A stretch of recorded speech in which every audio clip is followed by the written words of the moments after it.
Assalamu alaikum, our respected participants. This is Project Zainab Live on Wednesday nights, following our weekly lectures with Sheikh Hamza on family akhlaq in the Quran. For me personally, this has been a seriously life-changing series of lectures, and I can physically see the changes in myself and my interactions with my family and within my family in the last couple of weeks. I won't take any more of your time, but just before we get to Sheikh Hamza's lecture, if you please forgive me, I would like to do a small summary on last week's topic, just to get us back on track. And please, Sheikh Hamza, if I make any mistakes, please do correct me. So, 2 weeks ago, Sheikh Hamza introduced us to a verse of the Quran from Surah Al Imran, verse 134, if I'm not mistaken. And there was three internal and external behaviors that were discussed in that. And Sheikh Hamza describes these two elements, and those were giving in happiness and sadness. And I'm poorly translating these, so please do refer to the lectures and do not take my words for them. It was capping your anger, for a lack of a better word, and it was erasing or forgiving other people's shortcomings. Last week, Sheikh Hamza, he went through this second aspect. My Arabic is very poor, but وَالْكَاظِمِينَ فِي الْغَيْظِ, and he explained how it means to this internal rising of emotions to cap that. And Sheikh Hamza went into a lot of depth exploring this aspect. He talked about when are you supposed to react? When it's a personal attack, when it's an attack on Islam, how you're supposed to react. He told us even at times when it is appropriate to react, what is your intention for reacting? Is it for yourself, or is it because Allah has commanded it to? One sentence that he explained really nicely is something that you should keep in your head, and that is absolutely not. My actions will not be caused by my emotions. And something that finishing off, Sheikh Hamza explored just two final points regarding when to express our anger. And he said that when it's acceptable to express, he very formally said, refer to your marja for cases where it's acceptable. And he gave us some homework to check up when it is acceptable and when it is acceptable to express this distaste or discouragement, or even maybe physically stopping someone. And when is it not acceptable? And as a general rule for saying it's not acceptable, he said that assume that you should not express your anger unless proven otherwise. So that you on the day of judgment can say before your Lord, I definitely got from my marja that I have full permission to express dissatisfaction or anger. And with that, inshallah, Sheikh Hamza, I leave it to you. Allah bless you, Jazakumullah, for that. Bismillah ar-Rahman ar-Rahim. Salamun alaykum to all. Alhamdulillah Rabbil Alameen. بارئ الخلائق أجمعين باعث الأنبياء والمرسلين والصلاة والسلام على سيدنا ونبينا وحبيب قلوبنا وطبيب نفوسنا وشفيع ذنوبنا أبي القاسم المصطفى محمد وعلى أهل بيته الطيبين الطاهرين المعصومين المكرمين، لا سيما بقية الله في الأراضين، روحي وأرواح العالمين له الفداء، ولعنة الله على أعدائهم أجمعين إلى قيام يوم الدين. For the hastening the return of our Imam, let's all recite a salawat. Allahumma salli ala Muhammad wa ali Muhammad wa ajjal farajahum. The second Fatimiyya is approaching, and we express our condolences to all the lovers of the Ahlul Bayt, the followers of the Ahlul Bayt, the lovers of Fatimatul Zahra, the followers of Fatimatul Zahra, and above all the Imam of our time on the occasion of the martyrdom of Fatimatul Zahra, salamullahi alayha, a woman that represented all teachings of Islam in that short period of life that she had, as her children, her husband, and her father did, but she, as a woman, represented all of that in a way that we all need to look up to, male and female.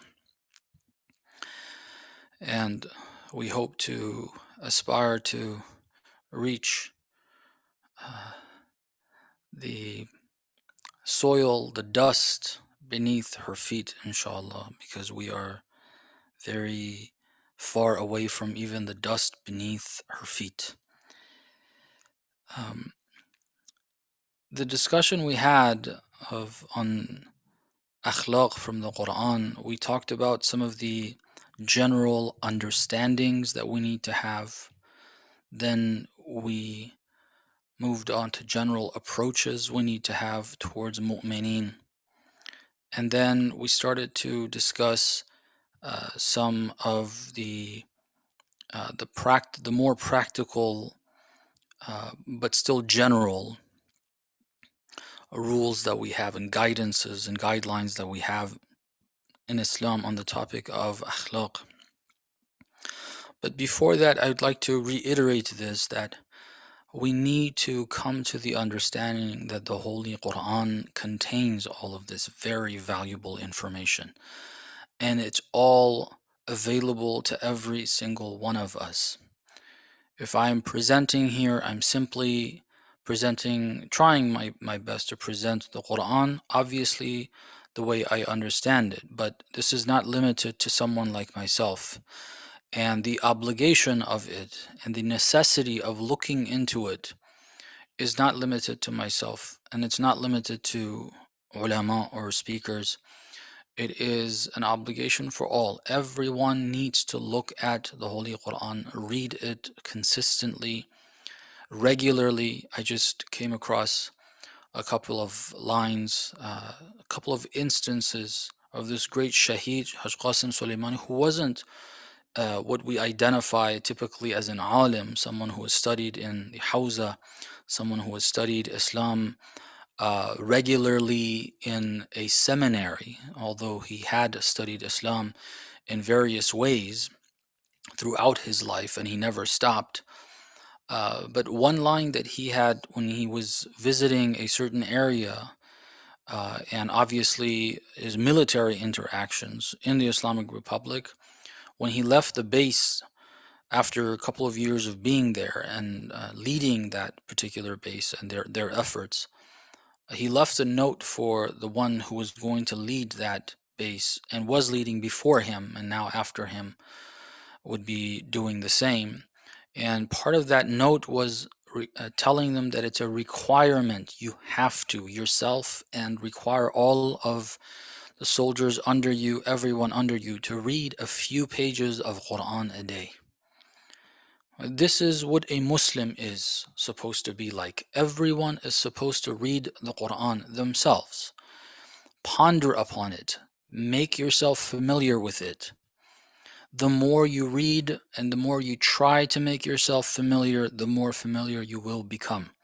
The more you try to apply those teachings you find, the more you will again find the doors of the Quran opening themselves to you, because you have abided and you have conformed with that teaching. فَقْرَأُوا مَا تَيَسَّرَ مِنْهُ فَقْرَأُوا مَا تَيَسَّرَ مِنَ الْقُرْآنِ. Read whatever you can of the Quran in Surah Muzammil. You've complied with that. You've tried as best you can to do that. A few pages a day, a couple pages a day, a page a day. Read it. Try to have understandings on your own. Refer to translations. Do this. Make this a habit. If you think of a verse, a word of a verse, and you think of something that was said regarding it and you have a question, follow up on it. Go look at a couple of translations, think about it, verses before, verses after, see if you can make sense of it. And keep trying that. The more you do that, the more you will be able to understand more of the Quran. The Quran will open up to you. This is how Allah subhanahu wa ta'ala has made it. Now, back to this particular verse. We talked about the first part of it, as the brother mentioned earlier. الذين بسم الله الرحمن الرحيم الذين ينفقون في السراء والضراء. Giving, whether we are in a happy condition, we are in a pleasant condition, and also when we are in an unpleasant condition. Then last session we focused on al-kadhimin al-ghayz, And we explained what the ghayz is, the feelings that we get, the rage that starts to boil within us.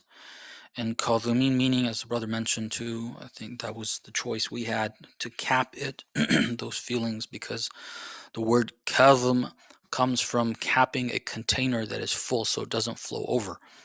And that's really the meaning, the concept, the understanding we should have. These feelings of rage boil until they overflow. They just start to reveal themselves in our words, in our expressions, in our physical behavior.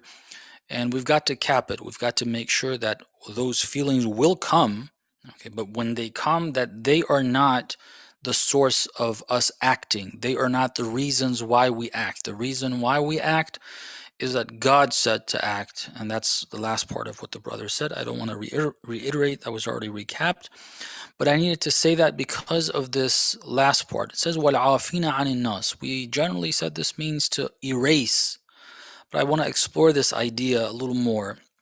See the difference between that and al-kadhimin al-ghayz, and so we can more carefully understand and to be able to apply this, inshallah. So al-kadhimin al-ghayz had to do with the rise of the feeling of rage and anger when we come across a certain situation. Someone says something, someone does something. Those feelings come. That's not under our control. We're not the ones that have created ourselves for those feelings to come or not to come. God has created us with that feeling. And He says, I'm going to give it to you, but your job is to control it, cap it, don't let it reveal. Then look back. What I have said, do according to what I have said, and based on what I have said, to the extent that I have said, and not because you're angry, not because you're outraged. Rather, it's because you are obeying my command. That's the reason why you act, you speak, you show a facial expression of some sort. All of that is based on following my orders. This is what you need to do. I have given it to you, but this is how you need to deal with it. So that's in the moment when something outrageous has occurred. I have seen this from someone. Someone has said something, done something, and when I hear it, I just catch fire, outraged by that. What do? First thing, kadhimin al-ghayz. That rage needs to be capped. It's not going to reveal itself. The other thing is then, okay, what other should I do in that condition regarding what was done? That's a different thing. The first thing, that this verse actually only deals with this first thing. We explored a bit more based on other verses and other ahadith to explain what this doesn't mean, to clarify that this isn't telling us that we should always be calm no matter what happens. No, the feelings will come. This is the first thing you need to do. Then afterwards, you might even need to show some form of anger in your words, in your voice, in your tone, in your behavior. There's a time, let me give this as an example, of a great scholar who tried his best to implement these, and as far as I understand, this is an implementation.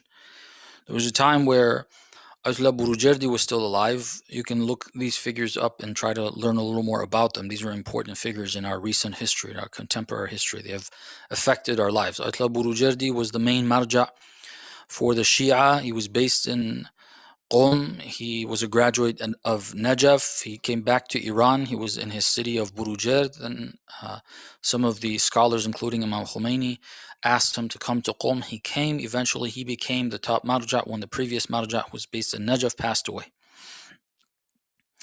And a great number of scholars were trained by him.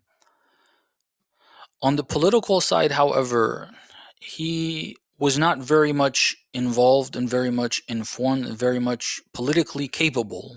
This is a fact of him. This is not downplaying him. This is stating how he was. He didn't have those abilities that Imam Khomeini did. And at the time, different things happened. And Imam Khomeini felt that the stance of the Hawza, and he correctly understood that the stance of the Hawza should be very strong, very firm, and very public. Akhlaq Burujerdi didn't see that, so he acted based on how he understood things. In one of these instances, which I believe is related to the imprisonment of one of the scholars, graduates of Najaf, who was politically active, very active, Shahid Navwab Safavi, a great scholar. A lot of people have been inspired by him. Ayatollah Khamenei says the first inspirations of the revolution were sparked by the presence of Shahid Navwab Safavi in Mashhad. I personally was inspired by just reading his story. That's, I think, one of the first inspirational stories I remember reading in my early teens. Regarding shuhada and inspiring the concept of shahada, as he very well did during his lifetime. He was imprisoned, and they knew, Imam Khomeini knew, because of his correct understanding of politics and politicians and so on, that he will be executed. So they went to Ayatollah Burujerdi and they had a discussion with him. Ayatollah Burujerdi, they channeled information, the Shah and some people connect, they channeled through people that seemed to be religious, unfortunately, information to him that no, that's not going to happen. And so Ayatollah Burujerdi didn't take any stance, and they ended up executing Shahid Navwab Safavi, as Imam Khomeini had said and predicted. So in the session that they were having this discussion, and they were presenting to Ayatollah Burujerdi that this is a must, this is what needs to happen, he was disagreeing with them based on not proofs, but based on clearly what they saw was a lack of understanding of the condition. So Imam Khomeini, in one of the comments, I don't know exactly what the comment was, Ayatollah Burujerdi had made, he got very angry. This has been recorded in books. Imam Khomeini got very angry at what was said because of how wrong it was. It was nothing personal. It wasn't a personal attack on him. What was said was very wrong, and he got very angry. And so he didn't respond in any negative words, any ill words, any of that. But he had to show how angry he is, to show how wrong this is, to get the point across. What did he do? It says that he picked up one of the teacups, a glass teacups, and he threw it up against the wall and broke the teacup. This is a show of anger. This is a show of rage. Okay. Is this based on because of the feeling within? No. That's capped. Kadhimin al-ghayth. Okay. Ghayth is capped. But what happens is that it needs to be shown how wrong this comment is. So out of the things that are allowed, one of them is to do something like that. He threw a cup and broke it, show how angry he is, to show how wrong this is, not to show his feelings. Again, the display of feeling or acting based on feeling and emotion is not the idea here. So this was to, again, through an example, besides the side points that are important for all of us to know, is to understand what ghayz is. It's something that's said in the moment. You have this ghayz, this rage that grows in you. That's what that deals with, okay? So what does forgiving, afina anin nas, deal with? If I'm already capping that feeling at that point, isn't that already not reacting to their wrongdoing and capping those feelings?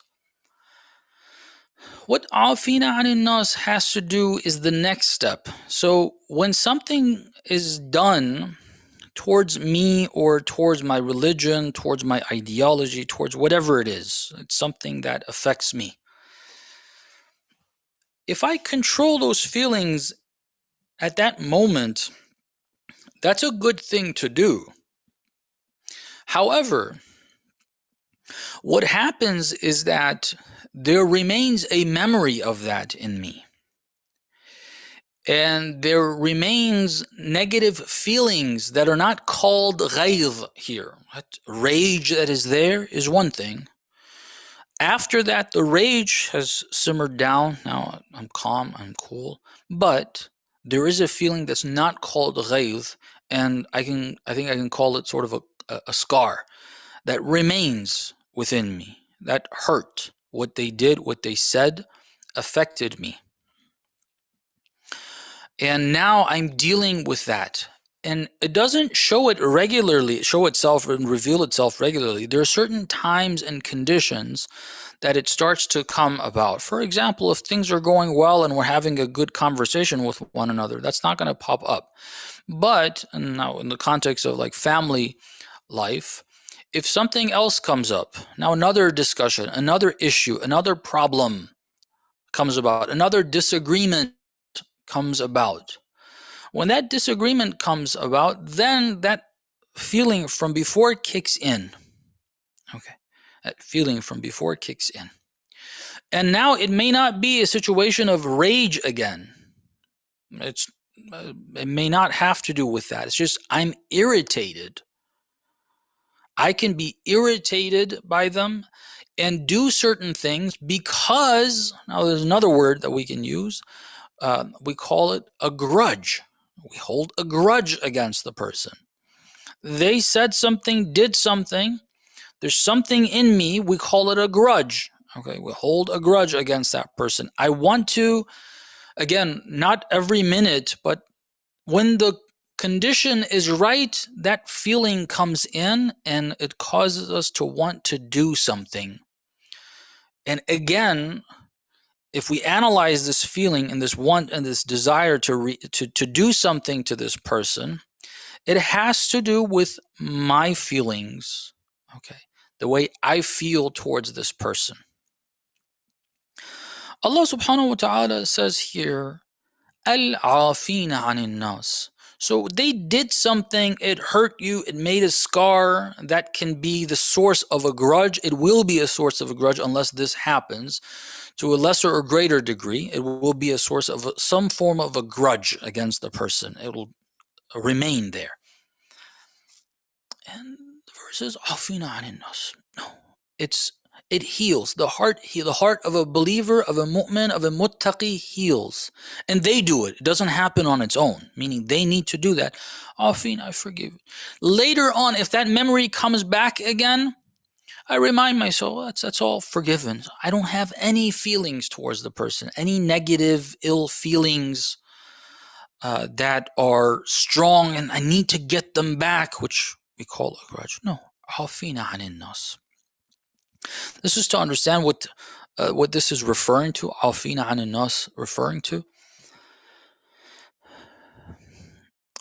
in terms of the internal aspect of, what's the context of this? What's the difference between this and kadhimin al-ghayz? Kadhimin al-ghayz is in the moment that something outrageous is done, something that would arise my anger, my rage, and then afterwards, whether it's something that caused my rage or hurt me or whatever it was, then removing this memory and the feeling that I have towards the person when the moment is over afterwards. They've done something wrong to me. Afterwards, removing that from my heart. It may even not be caused by rage. At the moment, sometimes we're not outraged. There's no time for that. We're just hurt. Okay, we feel fear, for instance. If an oppressor comes and oppresses us, there are many times where at the moment there's no condition that one can have that condition of rage. They feel outnumbered. They feel overpowered. They feel that there's nothing they can do. And what the person does just either or first causes fear and then hurt and pain and so on and so forth. It may not be just rage. So this is both in the case where there is rage, it's afterwards. In other cases, it's the effect, again, not in the moment, because those are other feelings that you get and other verses deal with those, but the hurt that is caused, that will cause me to have a grudge. Okay. It says, Afina anin nas. So this is internally what happens. What are the cases of this? Similar to al-kadhimin al-ghayz, the verse says, Al-afina anin nas. Nas is general. It includes all. Mu'min, non-mu'min, Muslim, non-Muslim, everyone. Enemy of Allah, non-enemy of Allah. Afina anin nas. So this af towards all people. And to what degree? Regarding what actions? It doesn't have any modifier here explaining any condition, any particular case. Generally, al-afina anin nas. What we understand from this, as we explained regarding al-kadhimin al-ghayz, is that Allah subhanahu wa ta'ala is telling us that a mu'min, a muttaqi, when it comes to their personal feelings towards another person, besides rage, the grudge that can be caused by multiple things, they relieve their hearts of that. They remove that from their hearts, no matter who it is and no matter what they have done. The heart, this is not the behavior. It affects the behavior. I will explain that.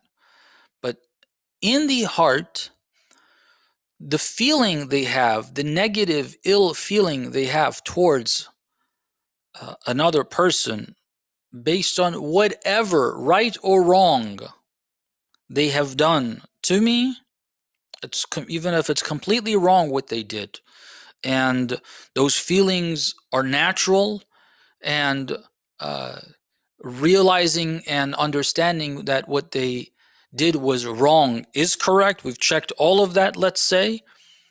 But there remains a scar that will cause me to act towards this person without forgiving. Part of me, I want to take revenge. If you don't forgive, you want to react and respond and get back at them when there's an opportunity and when you remember. This is no reaction to that deed based on this feeling. No, the feeling is removed. I see the person next time, I don't feel, the person may even come to me and say, oh, I remembered I did this to you. I'm really sorry. Like, oh, no, not even an issue. I had forgotten about it. Or you don't need to worry about it at all. I don't have any feelings. Not just saying that, being like that, really and truly being as such. So this teaching, a very important teaching that we're going to explore some of the practical aspects of this and what this externally, because it is practical, but it's internal. And the external implications of this we need to explore and look at in various cases, inshallah. But the teaching is this: when you have something done to you, that scar that is made in your heart because of what they have done, that is removed, it's omitted, it's erased, it's no longer there. It's as though they never did anything. Regarding anyone and any action, whether it's because of my religion, because of my ideology, because of whoever, it's being done to me, but it's because of Islam. They killed Amir al-Mu'mineen. What for? Salamullah alayh. Because of Islam. If he would have accepted their ways, they wouldn't have had an issue. If he would have joined them, they wouldn't have had an issue. It was because of Islam. But because of Islam, who did they injure? Who did they fight? Who did they kill? Ali ibn Abi Talib, salawatullah wa salamuhu alayh. Because of Islam, sometimes harm comes our way. An enemy of Islam, because I'm standing for Islam, attacks me. Even in those cases, is that an instance of nas? Yes. Then does it say afin? Does it include that? Yes. But remember, this includes the feeling I have in my heart in regards to that person affecting me. This is what the verse is talking about. It's important to have that. And I'll show evidence from the Quran that it even includes this. We'll show how this is the case. But before that, the importance of this is that we will be able to act based on what God says towards people. If we don't, our judgment will be clouded by the grudge. Our judgment, if I have that bad feeling towards the person, if I haven't omitted it, when that person tells me something, says something to me, I naturally am going to understand it in a negative context. Maybe not every single statement, but when there's room for that, it will kick in and it will cause me to understand the words of that person in a negative way. Whereas perhaps, at least, because sometimes that person does mean that negative thing. and sometimes they don't. But I tend to understand what they say, their comments, their words towards me, about me, to other people. When they disagree with me, I tend to assume that the reason is that they're a bad person, or they're trying to hurt me. They're doing this against me. Why? Because of that scar that's left there. I have this. It's natural. It will happen. It affects judgment. This is one thing. And then from judgment, which some of those judgments themselves are sins. The Quran says, let's not forget, in Surah Hujurat, we didn't read all of those verses. Everyone knows this. It's a basic and simple teaching. Inshallah, at some point we will cover, if Allah gives us the tawfiq to. It says, اجتنبوا كثيرا من الظن إن بعض الظن إثم. Avoid many and multiple instances of dhan. Dhan is coming to a conclusion without actual evidence. This is what we call an assumption. Okay. Don't make assumptions. Avoid many and multiple cases of assumptions. Why? Because some of them are sin. The assumption itself is sin. If you assume a mu'min, a believer who has accepted Allah, who has accepted the Prophet, who has accepted Islam, be it that they sometimes, many times, just like myself, don't abide by it, but they have agreed to and they believe in it and they want to, by being Muslim, they want to abide by it. If without evidence I assume that a believer has done something wrong, this is a sin. This is su'ul dhan, which is a sin. This is one of the cases, at least. Inna ba'da dhanni ithm. Some assumptions themselves, not the reaction, not what you do with that assumption. Just having that assuming, thinking that a believer has done something wrong where you have not seen it, or you don't have evidence acceptable in God's court. Without that, you have assumed and believed that they have done something wrong. That, in and of itself, even if you don't tell anyone, even if you don't act towards them in any different way, you just think of them that way, that itself is a sin. That's how bad it is. Some assumptions themselves are wrong. Now, this thing comes in. If I don't do that afu, sometimes this feeling will cause assumptions. And some of those assumptions themselves are going to haunt me because they themselves are sins. This is a mu'min in the case where most of our discussion is related to this. A mu'min, okay, a mu'minah, a brother, a sister. They did something and it was wrong, let's say. If I don't heal that, if I don't get rid of that scar, if I don't forgive them entirely, erase it from my heart, it will stay there. It'll affect my judgment of their words, of their behavior. I'll have negative judgments. And we've seen this, unfortunately. People who don't control this, and they don't control their grudges. They don't do this afu. And they don't, afterwards, when they have those assumptions, they don't treat that either. And once it comes, they don't realize, oh my God, I just committed a sin. I made that. There's really no evidence. And they don't do istighfar of that. Gradually, it becomes part of their character. And they always have suspicion. They always think this guy's doing something. They said this because of this, that, the other, whatever. All these negative thoughts about. So they haven't treated that. They didn't realize that the Quran says, Al-afina anin nas, and regarding suspicion, it says, no, don't have assumptions, wrong assumptions. It creates a lot of problems in families and in the community and so on. That's with the assumption itself.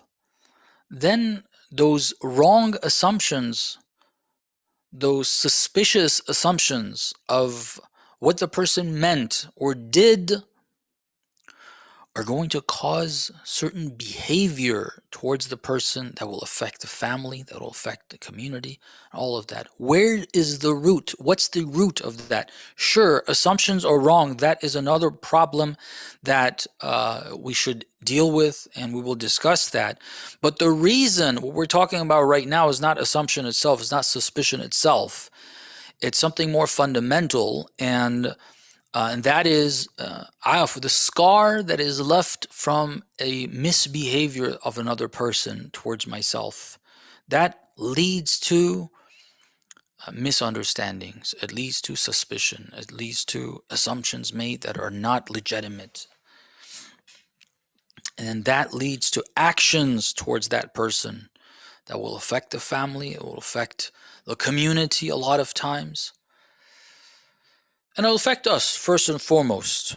Before anyone else, the one who is going to be affected most is ourselves. Our spiritual progress will be halted. We will not be able to make that progress if we continue going and doing those wrong things, those wrong assumptions. When we don't deal with this scar and remove it and erase it from our heart, at another time where, besides assumption, okay, this is not a clearly there's evidence the person has done another wrong thing to me, or another wrong thing, not to me necessarily. I identify something else that is clear. No, there's definitely evidence there. I'm not making any type of assumption. Clearly, I've checked 50 times. Other people have seen it too. It's wrong. Okay. The way I'm going to deal with that one to stand against my feelings and emotions is going to be more difficult at that stage. To be willing to do exactly what God says in those cases is going to be very difficult. Why? Because the feeling of a grudge, now there's different degrees of this, obviously. There's smaller grudges that are easier to deal with, and there's sometimes very serious grudges that one can have. Very serious grudges that are caused by the behavior of that other person. It is wrong behavior from the other person. Okay. I'm talking about these cases that are most difficult to deal with. There are cases that no, the person didn't do anything wrong. It's my misunderstanding. Leave those aside. Even in cases where this grudge is based on the misbehavior on once, twice, 3 or 4 times of that person.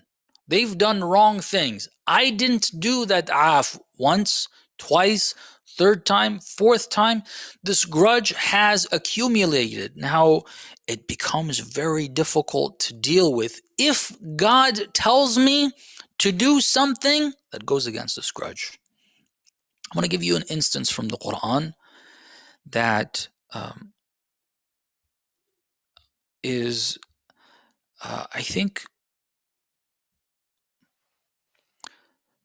in many ways, a very difficult instance of this, meaning dealing with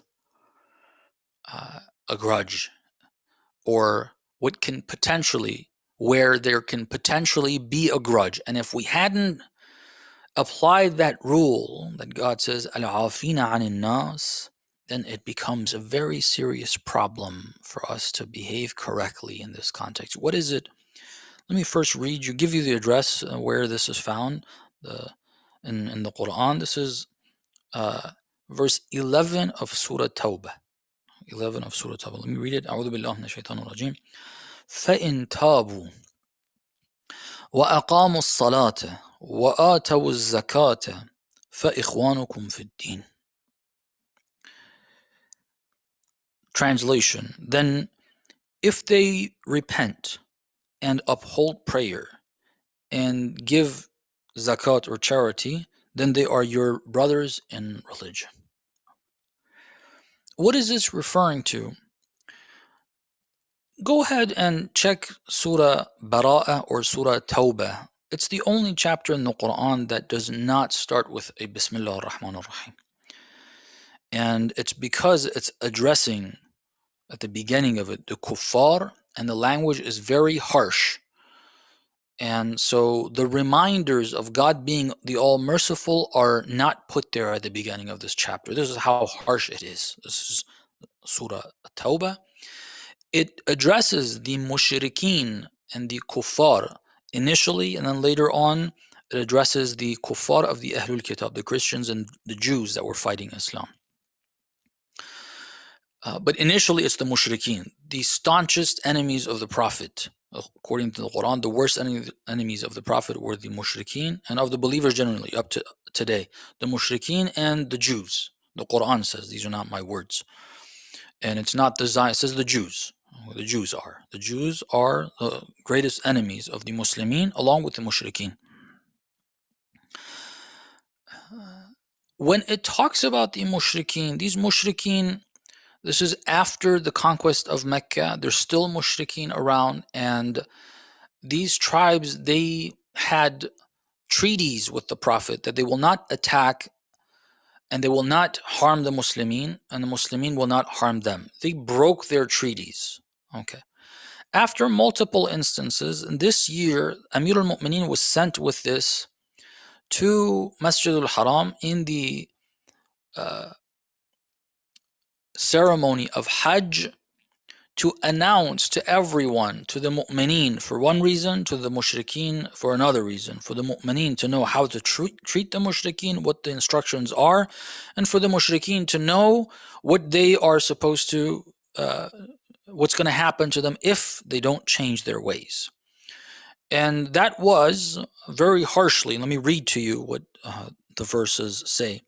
It says, I'm reading verse 5 of Surah Tawbah. It says, فَإِذَا انْسَلَخَ الْأَشْهُرُ الْحُرُمْ فَاقْتُلُوا الْمُشْرِكِينَ حَيْثُ وَجَدْتُمُوهُم. When these months of haram, the months with special respect that you're not supposed to attack and you're not supposed to kill, even if it is legitimate, that person deserves to be killed. During these months, you're not supposed to attack. Roughly, this was not a very accurate explanation of that, but roughly this is what the idea is. After these months are over, then it says فَاقْتُلُوا الْمُشْرِكِينَ حَيْثُ وَجَدْتُمُوهُم. Kill the mushrikeen wherever you find them. وَخُذُوهُمْ وَاحْصُرُوهُم. Take them. وَاقْعُدُوا وَاحْصُرُوهُمْ وَاقْعُدُوا لَهُمْ كُلَّ مَرْصَدٍ. Surround them and ambush them. Very harsh. These are not. So God is giving them warning. If you don't change, and this is not another treaty. It says there's no more treaties. You're either at this point, you have this time because you've broken these treaties. We've allowed you to remain mushrik, have your ways, but don't fight us. You have disobeyed that. You have gone against those treaties multiple times. That is over. You're either going to become Muslim, and if you're not going to become Muslim, then there you go. اقتلوهم حيث وجدتموه. Whenever you find them, kill them. Very harsh, right? And who are these people? These are people that the Muslimin have been hurt by on multiple occasions. The Battle of Ahzab, many of these tribes were part of that battle against the Muslimin. In numerous battles, these people killed relatives, great believers in these battles. You have believers on this side, they've lost relatives to these mushrikeen that unjustly, wrongly killed their relatives. So it's killing a mu'min is itself hurtful, but that mu'min being your relative, it's obviously added hurt and pain because it's a relative.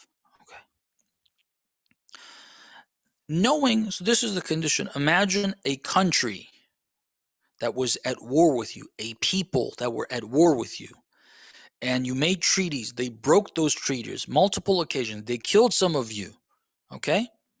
Especially those who were directly affected by those enemies.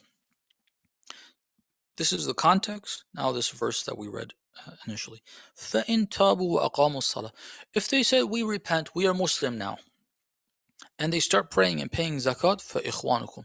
They're your brothers. Your brothers.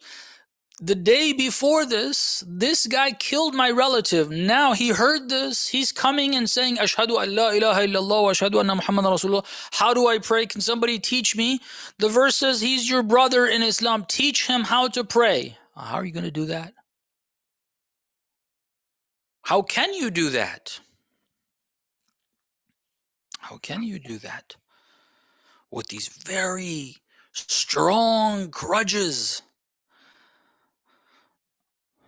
And remember, we said we have proof from the Quran that this is not related only to instances where it's a personal matter and they disrespected me on a personal matter, even if it's religious. This is the proof for it. These guys fought us because of Islam. How in the world can I all of a sudden, as soon as they say, Ashhadu an la ilaha illallah wa ashhadu anna Muhammadan Rasulullah, treat them as brothers? How can I do that? Well, the answer is, the only way that it's possible is, Afin. There is no grudge. There was never a grudge. I never fought them because of my feelings. I never fought them because it was my brother they killed, my blood brother, and I have this rage against them, or I have this grudge against them. It was never because of that. I had learned to do Afina anin nas. Amir al-Mu'mineen, salawatullah wa salamu alayhi, when he went to the battlefield, after, let's say, the Battle of Uhud, Amir al-Mu'mineen's uncle, Sayyid al-Shuhada, before Imam al-Hussein, Hamza, the uncle of Amir al-Mu'mineen and the uncle of the Prophet, this great man, he was killed in the Battle of Uhud and opened up in that way. Amir al-Mu'mineen was part of the troops that conquered Mecca. They conquered Mecca. Now before them is the one who ordered the killing and the opening of Hamza, the wife of Abu Sufyan. Abu Sufyan came forward, said, Ashhadu an la ilaha illallah wa ashhadu anna Muhammadan Rasulullah, because the other uncle of the Prophet, Abbas, told him that the only way that I know of that you can spare your life is to say that you're Muslim and accept Islam. And he said, he came and said, Ashhadu an la ilaha illallah. Both the Prophet, who is hurt even more. Just imagine, the Prophet was personally mocked. Stones were thrown at him. Trash was thrown onto him. His wife was lost. He lost his wife because of the embargo that was led by this figure. He lost his uncle by a war that was waged by this figure. And he was opened up, that uncle of his was opened up by the wife of this individual. All these things, add them all up. Now this man has come in the presence of the Prophet. Ashhadu an la ilaha illallah. The verse says, In tabu wa aqamu salat wa atawu zakat fa ikhwanukum. They're your brothers. Okay, he said, Ashhadu an. God says, treat him as your brother. How in the world is this possible? Because he implemented that. Afina anin nas. All that wrongdoing of Abu Sufyan was not personally against the Prophet. It was because of Islam. Yes, but afina anin nas. Af was there. Personally, there's no af. The Prophet didn't start fighting Abu Sufyan and his people in the Battle of Badr because he had lost certain things. He had lost his wife. He had lost his uncle Abu Talib because of the hardships caused by these people. It was never a cause. There was never a grudge against them. Never. As much wrong as they did to the Prophet because of his Islam, he never had any personal grudge. He fought them, yes. In the Battle of Badr, in the Battle of Uhud, in the Battle of Ahzab or Khandaq, in the Battle of Hunayn, after the conquest of Mecca. In various battles, the Prophet fought them. None of that was based on a grudge. None of it. And therefore, when there is no grudge, God says, fight them while they're fighting you. Okay, I'll fight them. The war is over. You have more power. You're conquering Mecca. They said, Ashhadu an la ilaha illallah. No fighting. Prophet says, okay, no fighting. Very easy. Very easy. Because the war was for Allah, not because of feelings. The war when it was happening, the fighting when it was happening, it wasn't because of a grudge. There was never a grudge. As soon as God says, now in this condition, they're your brothers. They're my brothers. I will treat them as brothers.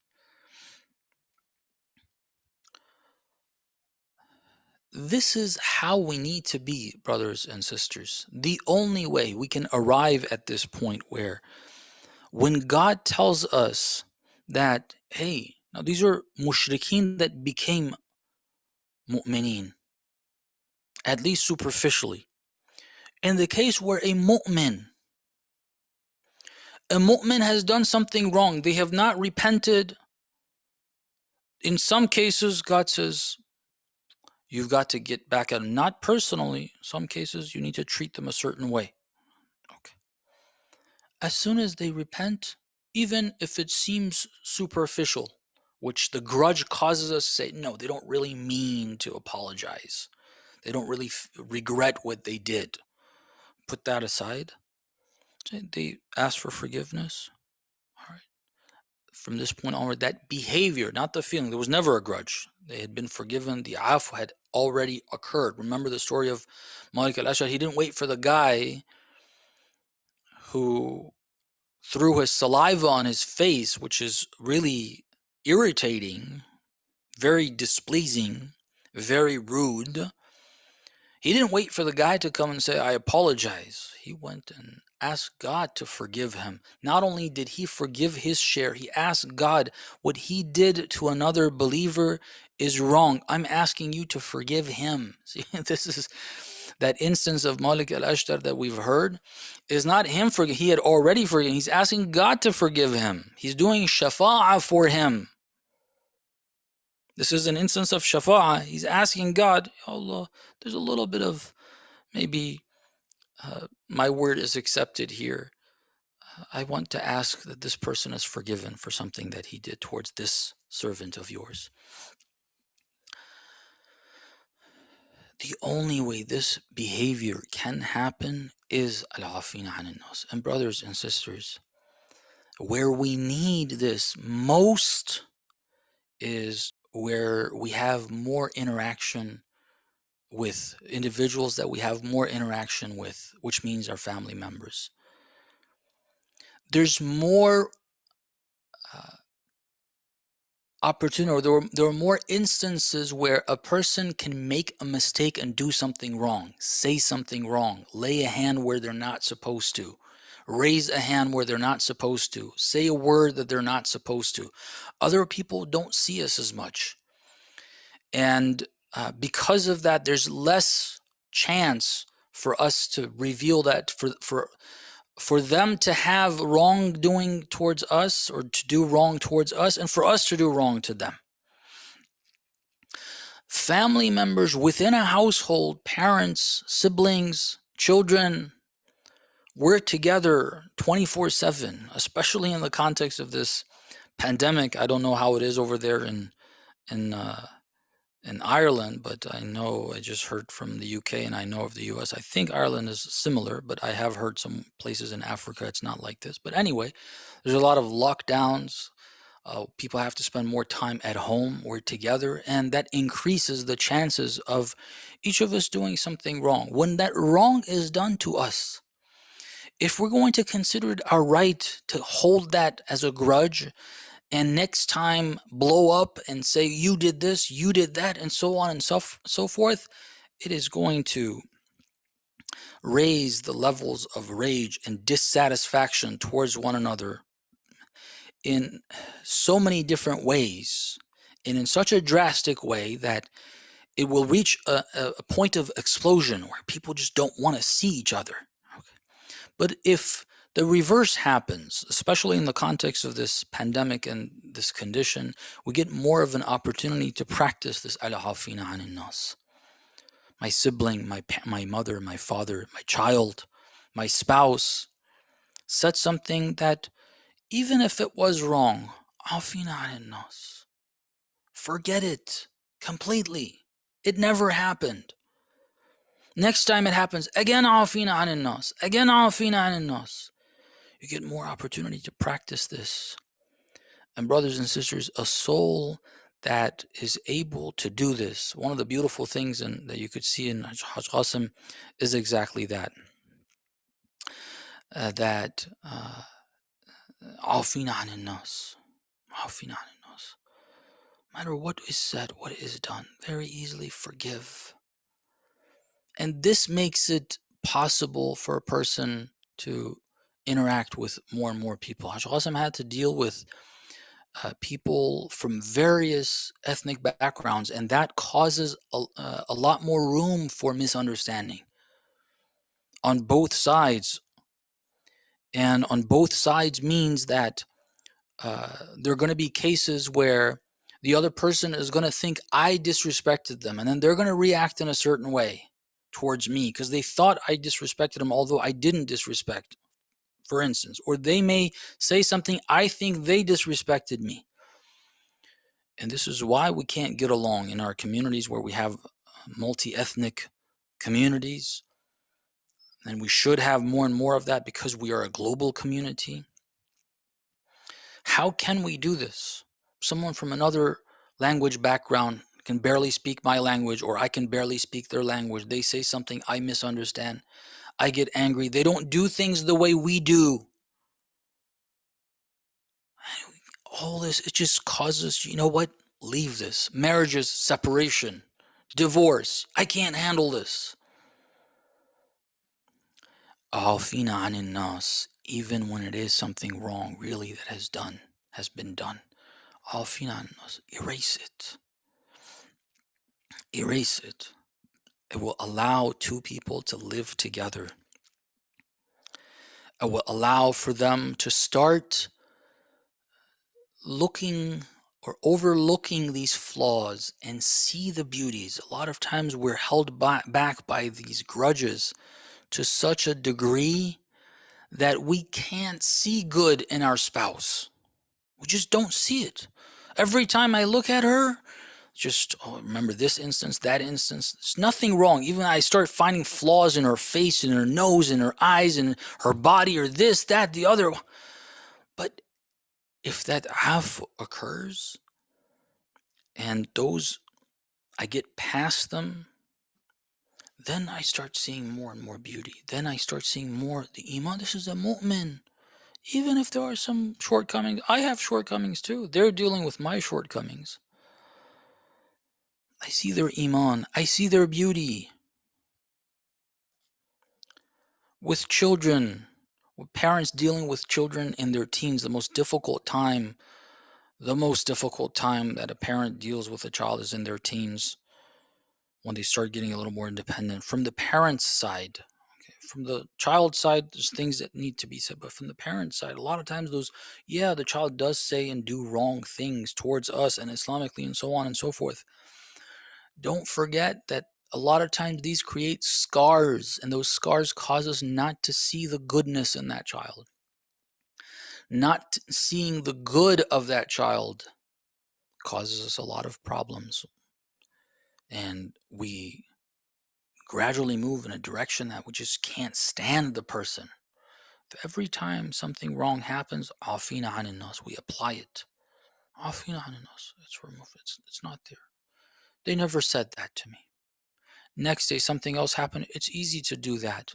Then again, I do عافين عن الناس. Third time, same thing. But if I didn't do af the first time, second time, it's more difficult. I don't do af that time either. Third time, I blow up. Fourth time, get out of the house. Fifth time, I disown you, this, that, the other. The child doesn't want to stay in the house anymore. Learn this. We all need this. عافين عن الناس. We all need it in the community, brothers, sisters. If someone did anything wrong to me, okay, let's say that understanding of ours is correct. The Quran says, عافين عن الناس. Forget they ever did that. Forget they ever did that. Next time they come and say something, as though they're starting a fresh plate with us, there's a fresh sheet. There's nothing of the past. Nothing wrong they have done. They did it, but it's not in my book. It's not in my heart. There's no scar, no effect of that. Very comfortable, very easy. But if I don't, then grudges start forming. Just the presence of that person. We have a committee meeting, as soon as this person walks in, this guy holds up their guard. It's just irritated by the presence of this person. Every word they say is irritating. All these levels, a lot of these problems that we have in the community, brothers and sisters, can be dealt with in the family, between spouses, between parents and children, between siblings, if we learn afina anin nas. We ask Allah subhanahu wa ta'ala to give us the opportunity to inshallah do that. Alhamdulillah Rabbil Alameen. Apologies again for the length.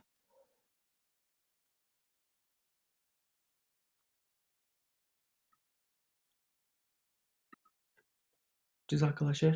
Thank you so much for your, and absolutely no. I mean, any few words that you get to give to us, literally, they're so powerful, especially in this time. Like you said, we're in a pandemic, we're close together.